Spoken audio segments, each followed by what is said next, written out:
Welcome to AETCM, the Emergency Medicine channel. Today's our topic of discussion, end stage renal disease. So this is the last presentation from our genitourinary emergencies. So already we discussed a lot of things, renal calculi, UTA, AKA, CKD. So this is the last stage. So if you not check it out or AK and then CKD presentation, just check it out. Those are the things. So because there is a continuation of AK and CKD, finally that ESRD or end stage renal disease. So by seeing that presentation, you will get some ideas. With that idea, if you are watching out this video, means it will be helpful for you. So what is mean by end stage renal disease? So actually we discussed both AK and then CKD. What is mean by AK and then what is mean by CKD? What are the pathophysiology happening there? So how it will affect in our body in a various way. So it is the same continuation. If it is a end stage renal disease, means it is called a complete shutdown of your kidney. So it is a terminal state of your shutdown of the kidney function. So okay, that's called the final stage of kidney disease or end stage renal disease. So if the acute or chronic condition kidney disease we are not addressing or we are not treating, means it leads to the ESRD or end stage renal disease. In ESRD patient, mainly the kidneys are unable to function and toxic waste material that will build up in our body. So the same thing only in AKA CKD we told, if the kidney function is getting affected, means so the various functions like the problem will occur in the water homeostasis, or the problem will occur in the electrolyte balances, or the problem will occur in the some protein production like some hormone production, thereby it leads to the anemia because of the erythropoietin, lack of erythropoietin, or sometime it will affect your blood pressure, thereby it can lead to the hypertension or hypotension because of the dysregulation of your hormones like noradrenaline, adrenaline. So those are the some consequences or complications that can arise because of the kidney damage or reduced kidney function. The only main major treatment in the CKD in the ESRD is a dialysis. Hemodialysis is a in an acute emergency state, the person have to get into the hemodialysis. If it is a definitive treatment, once the person gets stabilized, means they can go into the peritoneal dialysis, or in extreme cases renal transplant also indicated. So what are the assessment point we will get? So again, this is also the same concept what we learned in the AKCKD, the same assessment point only here also. The person with the ESRD is a chronically ill, the assessment finding will be changed based on the amount of time from the last dialysis. So the assessment point, the clinical features will vary from person to person based on the dialysis history. Okay. After the dialysis, the person will appear well, symptomatically they will become well, and then but occasionally they will go into the weak and then dehydrated portion. If the person missed dialysis, means again, so there in the person's body kidney already went into the shutdown state. So if we are not doing dialysis, so dialysis is like a artificial kidney. So with the dialysis, if we are not removing waste particles or waste fluid from the body, means automatically it will make a lot of consequences, or it will arise all the complication from because of the toxic accumulation in your body. So if the toxins have accumulated, mean the person may have a uremic frost, confusion, muscle twitching. So uremic frost, how it will be last presentation we shown the image.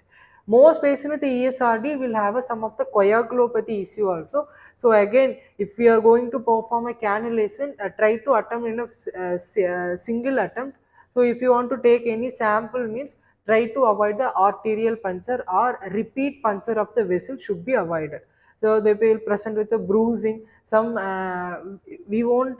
Sometime the person will have some. You can check some ecchymosis, or you can check some petachia. Those are the same. Some skin under the bleeding also can occur in a involuntary. If you won't disturb anything, but automatically the person will have a tendency of the bleeding, weakness, and then the person will easily get fatigue without doing any physical work. Easily the person will get a fatigue. ECG evaluation. So ECG is one of the reliable factor in a pre-hospital. You can see that hyperkalemic features. So how you will know? So hyperkalemia or hypokalemia is there means we can check the T wave. By seeing the T wave itself, we can understand whether the person has hyperkalemia and hypokalemia. In hyperkalemia, what are the changes we'll see? Tall T waves, the delta waves, those are the some common features. Based on that range, that wave pattern will vary. So remember one clinical important thing. So whenever you want to diagnose regarding the potassium related things in ECG, the changes, so if you're looking for the T wave changes means the T wave changes should be there, should be in all leads, means lead 1 also it should be there, lead 2, lead 3, AVR, AVL, AVF, everywhere that changes should be there, means. So mainly if you are taking ECG means we have a tendency to look for the only second lead, so that is the rhythm strip, where there only we will rule out all the conditions. But if you want to check out the hyperkalemic or hypokalemic potassium related diagnosis mean in ECG means the changes should be there in a diffuse manner, all we will call as a universal changes. So the changes should be in all leads. That's why I told, if you are checking the peaked T wave means you should not check for only lead 2. The peaked T wave should be in a lead 1, lead 2, lead 3, and then AVR, AVL, AVF, everywhere it should be there. Then only you can conclude the point whether the person have a hyperkalemia or hypokalemia. If the changes in one lead only means that is indicating some other condition like a myocardial ischemia. In myocardial ischemia, T wave inversion should be will be there. So those are the some things, key things we have to remember. Okay. And then again, if the person with a CKD, chest pain, if the person already have a CKD, they are complaining chest pain means we have to take a serious point, we have to take that serious note of that. That is might be because of some life threatening emergency, like the person might have any coronary artery related thing, ischemia related thing, or the person may develop into uremic pericarditis, or sometimes it may because of the any arrhythmias related things also. So we have to take the serious step, we have to take that ECG, and then we have to try to transport the person in definitive care very as soon as possible.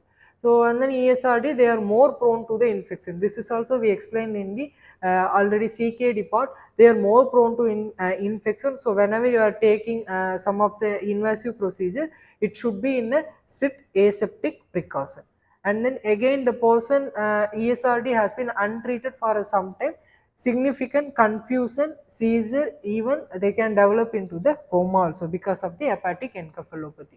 Again, here the main definitive treatment in the ESRD is a renal dialysis, that is in an acute manner. If the person have a prolonged worsening means that kidney transplant is the only ideal thing. And then the management part, again we have to treat the as like the common condition. You have to think about the airway, breathing, circulation, and then as soon as possible we have to take the person into the nearby dialysis center or nearby hospital that have a capability of dialysis.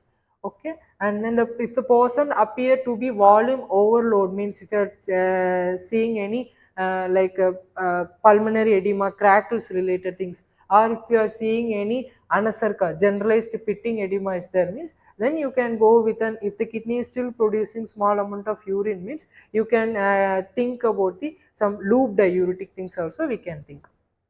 So and then if the person is dehydrated or if the person in the shock means, we can think about the fluid bolus. But before giving a fluid bolus, you have to check for the volume overload features. And then fluid bolus also, it is not like all other condition. Here you have to give only 250 ml, and then again you have to check for that fluid over related things, any signs and symptoms are there or not. So if the person again, if because of the fluid bolus, whether the person improved or not, that also we have to check. By the time you can consult with your concerned physician. The thing is, the fluid bolus means that is 250 ml of normal saline we have to give, and then we have to reassess. If the person have a chest pain or cardiac ischemia means, we can think about the sublingual nitroglycerin, and then non-entry coated aspirin also we can go for, or based on your local protocol you can treat the condition.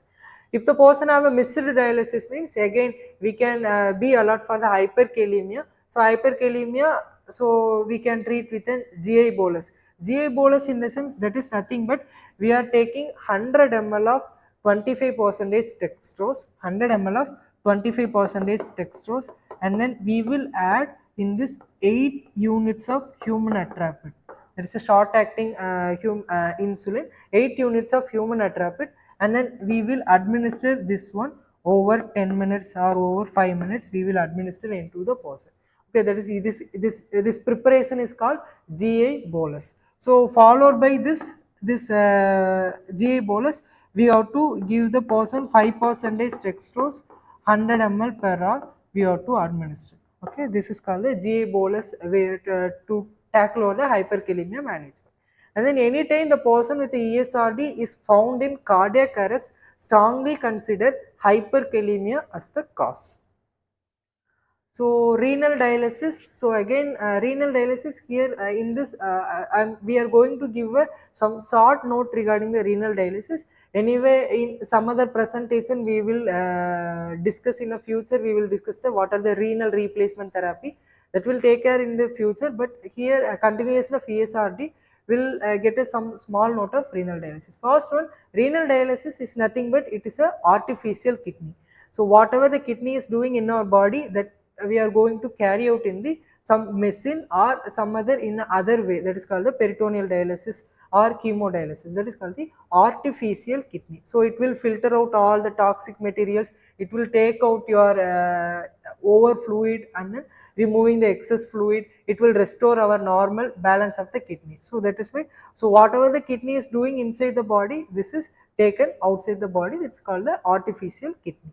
So two common approaches we are doing. First one, peritoneal dialysis. Second one is a hemodialysis. So peritoneal dialysis is one of the easiest methods. So if the patient itself, if you are educating them 2 or 3 times, means they can easily perform in home itself. So this is one of the easiest technique, but still it have a lot of complication, like consequences are there. The person easily they will develop into the peritonitis.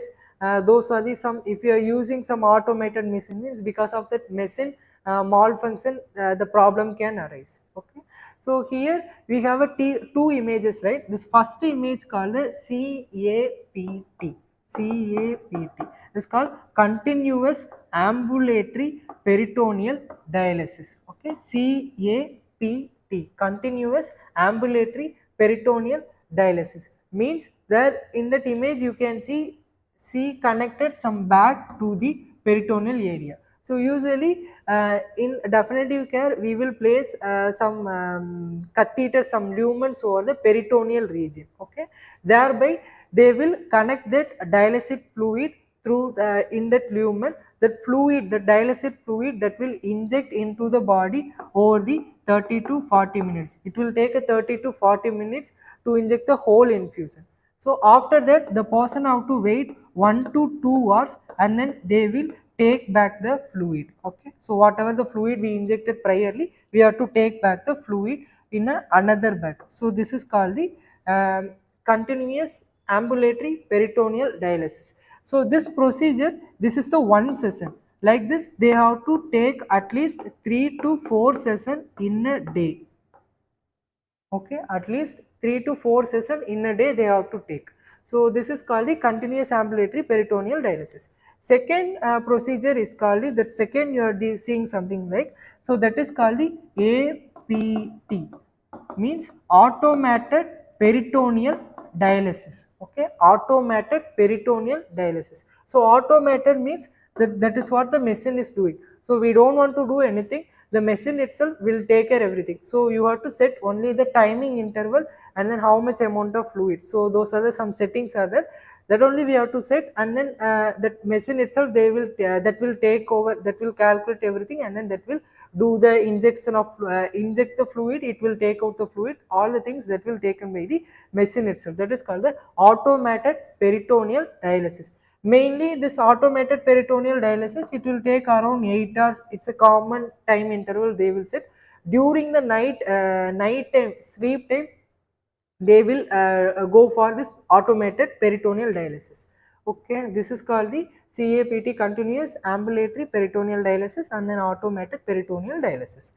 Here also, as like we told, the consequences are there. The person easily they can, if they are doing in a aseptic manner, they are more prone to the peritonitis, And then second thing, if they are using that APT means they, because of the machine malfunction also something, that complication can occur. Second one is a hemodialysis. Again, this mainly will taken over in the in hospital or definitive care.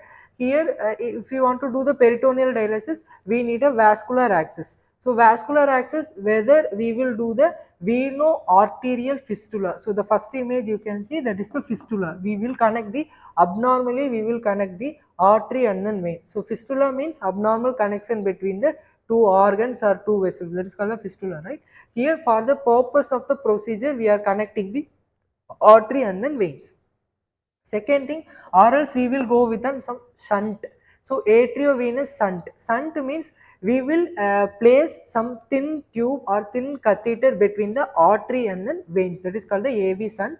Or if it is an emergent case, sometimes we will do the hemodialysis through the central line itself. So one lumen, through one lumen we will take out the blood, through the other lumen we will re-inject the blood into the person, the dialysate blood.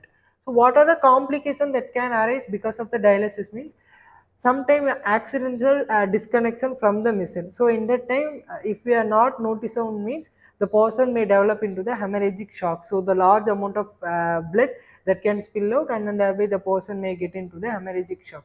So that we have to regularly we have to rule out whenever the person getting to the dialysis. So the tight connection between the tubes, so catheters, those are the things we have to verify. And then bleeding from a fistula or shunt site. So how we can tackle this condition? If it is a bleeding from fistula site means, first you can check that whether that is clamped correctly or not, or they closed correctly or not, dressing, and then you can give a manual pressure. So it is like other condition, how we are managing the external bleeding. You can give the direct pressure. Again, if it is not subsiding means, you can think about the tourniquet, or you can think about the your pressure point. Those are the things you can manage. Air embolism also common thing. Because of the malfunctioning of the machine or rapid shift of the fluid and electrolyte, it can produce a hypotension, potassium imbalances, disequilibrium syndrome. So hypotension, so because of the osmolality related thing, the person may develop into the hypotension. So hypotension also you can give the 250 ml or the recommended volume you have. The based on that you can give the fluid bolus, and then you can reassess the condition. Potassium imbalance. So again, potassium can go either side. Either it can go into the hypokalemia or it can go into the hyperkalemia. Hypokalemia means both hypokalemia and hyperkalemia, they are prone to the cardiac arrest, or they leads to the arrhythmia condition. So if hypokalemia, if you found hypokalemia means, we have to correct the condition with the KCl or potassium chloride 20 milli equivalent injection we have. Based on the deficit we have to treat your hypokalemia. Hyperkalemia means, so here also you can give the, as like we told, GI bolus you can think, and then 10% calcium gluconate 10 ml over 10 minutes you can think, or you can think about the soda bicarbonate or sodium bicarbonate. And then last one is a disequilibrium syndrome. What is mean by disequilibrium syndrome is, so we'll see. First one, this is your blood vessel, okay, and then this is what your blood brain barrier. Here you have a CSF, and then brain, okay, brain cell or brain we have. So what we are doing in a dialysis, we will remove the excess amount of fluids and then electrolytes. We will remove the some of the nitrogenous waste, those are things we will remove from the blood. Am I right? So indirectly, in another way you can tell the, so we are removing excess amount of solute from the body, okay, excess amount of solute we are removing from the body. Solute in the sense, that is nothing but your urea, uric acid, sodium, those are things some comes under the solute particles. So because of that solute excretion, what will happen to your osmolality? Your osmolality level will go. Am I right? Because of that reduced solute level, the osmolality level will be will be low, okay, it will go low. So your plasma osmolality, here it is going into somewhat low compared with your brain. Why means, in a plasma, in a blood vessel, we are taking the blood into the machine, we are removing the extra particle and then we are re-injecting. But in a CSF, in a brain, it will take some time to shift the extra urea and then uric acid, whatever fluid that is accumulated in the brain cell, it will take some time to shift out from the brain to your blood vessel. But irrespective, but in your blood vessel, what is happening? Because of that, we are doing some dialysis procedure. The all the solute particle easily it will remove out. Thereby, your osmolality level getting low. But in brain, it will take some time. Okay. So because of that increased solute particles, what will happen to your osmolality? There will be a increased osmolality.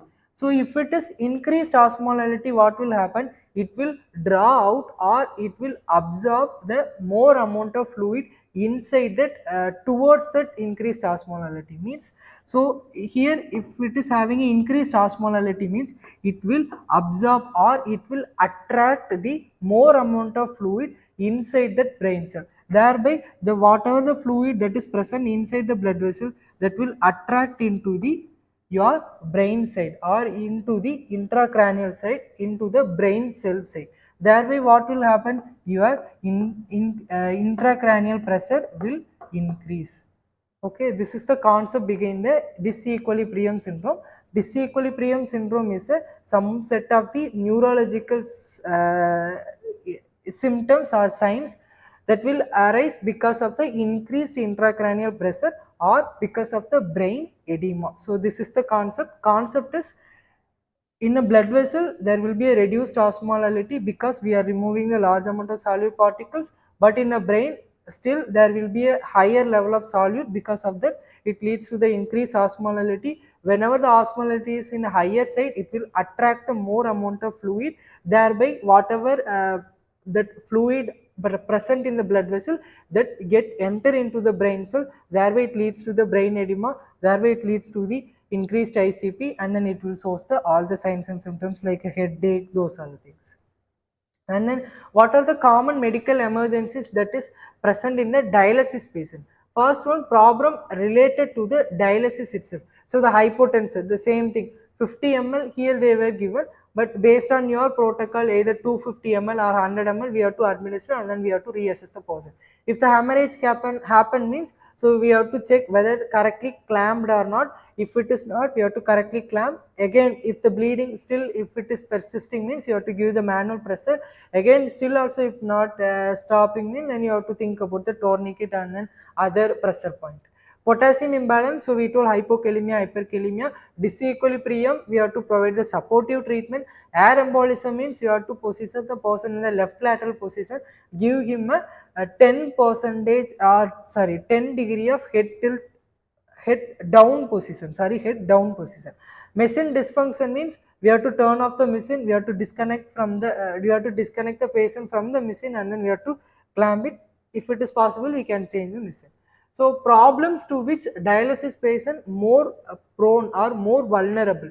So they are more vulnerable to the heart failure. Okay, here we can administer the oxygen, placing person in a sitting position, administer diuretic because there might be a congestion in a right ventricular failure means, so you can think about the diuretics. So myocardial infarction, cardiac arrhythmias, it is like some other condition, how we are treating based on the ACLS protocol you can treat. Hypertension means here also transport, and then we have to provide the supportive care. Pericardial tamponade, we can transport the person into the in-hospital as soon as possible. If it is indicated or if you are well trained means, you can go with the pericardiocentesis. Uremic pericarditis, here also we can it needs some other management. In a pre-hospital, we can administer the oxygen, and then we can allow the person to assume a comfortable position. As soon as possible, we can transport the person. So do your best. Shalom.